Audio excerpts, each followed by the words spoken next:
For years, I have avoided calling out racism, perhaps thinking if I didn't say anything, people do the right thing and treat everyone equally regardless of skin color. As we have seen in recent weeks, that's not the case. I decided I can no longer stay silent. I have to say something about the hate I'm seeing as my wife and I try to raise a young daughter who we want to make sure she knows racism is wrong.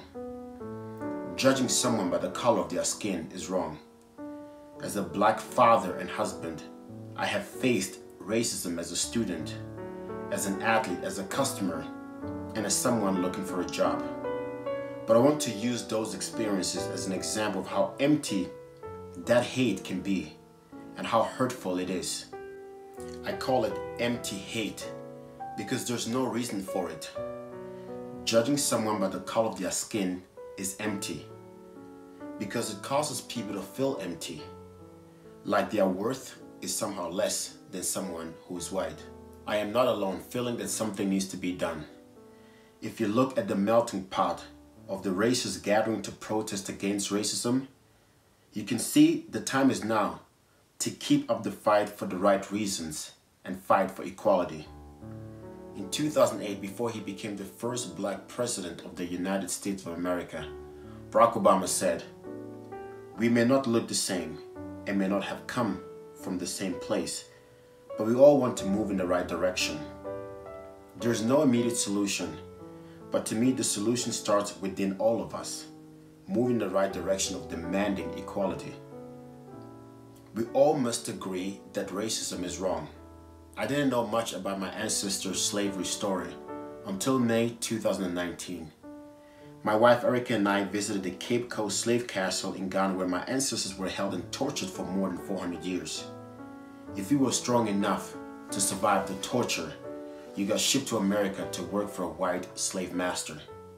In the same 2008 speech, Barack Obama said, he believes deeply that we cannot solve the challenges of our time unless we solve them together, unless we perfect our union by understanding that we have different stories, but we hold common hopes.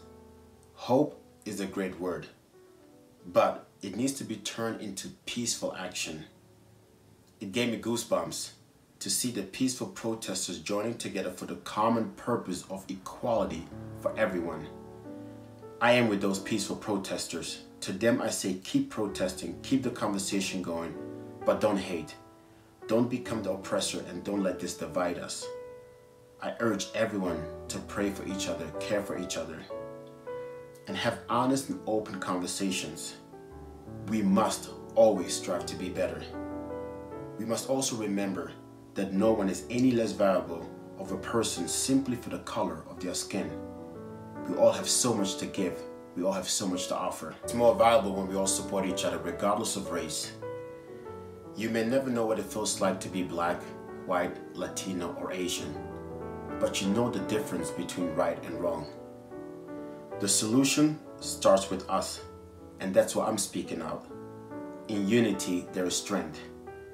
If we don't call out racism, we are allowing it to continue. When we hear or see intolerance, discrimination, and racism, we need to call it out. I will call it out because we need to be better. Our next generation needs to grow up in a nation that lives up to its highest ideals. As Martin Luther King Jr. said, darkness cannot drive out darkness. Only light can do that. Hate cannot drive out hate. Only love can do that.